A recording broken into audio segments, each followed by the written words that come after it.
بسم اللہ الرحمن الرحیم۔ السلام علیکم ورحمۃ اللہ وبرکاتہ۔ محترم سامعین، آج میں آپ کو حضرت ابراہیم علیہ السلام، جن کو خلیل اللہ بھی کہا جاتا ہے، کے بارے میں بتاؤں گا کہ انہوں نے ایسے 10 کام کون سے کیے جن کو اللہ نے قیامت تک کے لیے تمام انسانوں پر کرنا لازمی قرار دیا۔ میں آپ کو یہ بھی بتاؤں گا کہ حضرت ابراہیم خلیل اللہ نے کتنی شادیاں کی، ان کے کتنے بچے پیدا ہوئے اور ان کو کس مقام پر دفن کیا گیا۔ میں آپ کو یہ بھی بتاؤں گا کہ حضرت ابراہیم علیہ السلام نے اللہ سے یہ سوال کیوں کیا کہ آپ مردوں کو کیسے زندہ کریں گے۔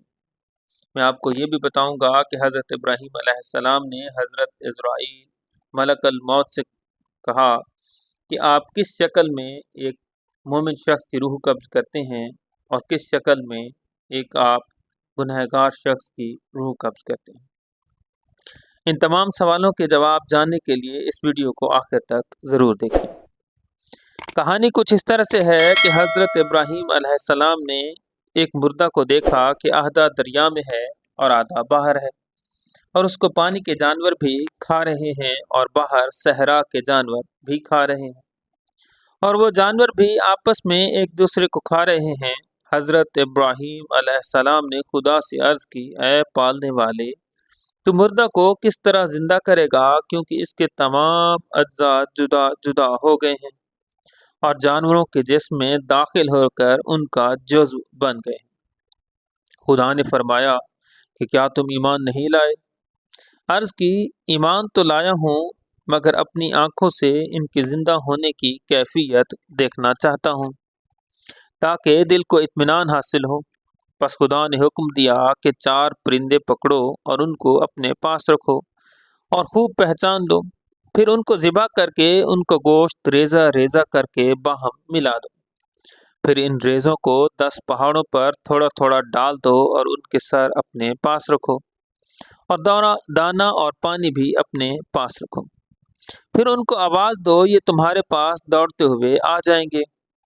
چنانچہ حضرت ابراہیم علیہ السلام نے ایسے ہی کیا، اور جب آواز دی تو ہر ایک کا گوشت جو ریزہ ریزہ تھا اور آپس میں مخلوط تھا الگ الگ ہوا، اور پھر ہر ایک کا جز اپنے ہی بدن میں شامل ہو کر پورا جسم بنا، اڑتے ہوئے آئے اور اپنے اپنے سروں سے مل کر پرواز کرنے لگے اور پانی اور دانہ اور پینے کا کھانے لگے۔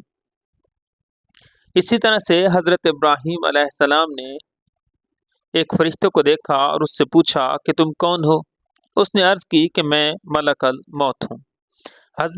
حضرت نے فرمایا کہ تم مجھے اپنی وہ شکل دکھاؤ جس حالت میں تم مومن کی روح قبض کرتے ہو۔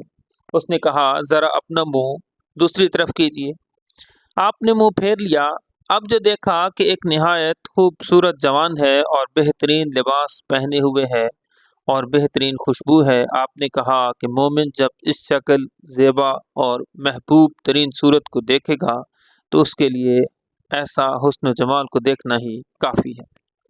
پھر آپ نے فرمایا کہ اب مجھے وہ صورت دکھاؤ جس صورت میں فاجروں کی روح قبض کرتے ہو۔ اس نے کہا، ذرا منہ دوسری طرف کریں۔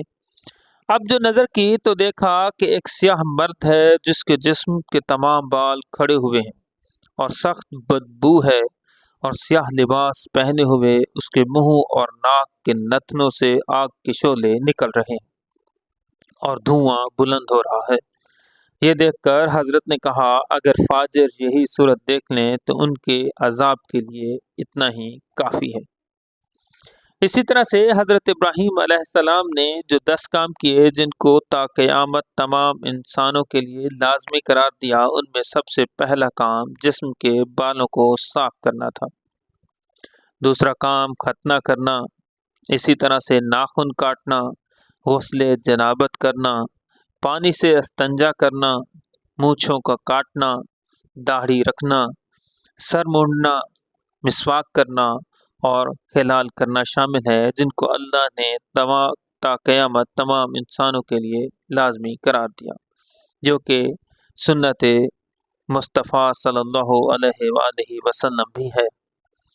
اسی طرح سے حضرت ابراہیم علیہ السلام نے 4 شادیاں کی۔ سب سے پہلی شادی حضرت بی بی سارہ سلام اللہ علیہا سے کی۔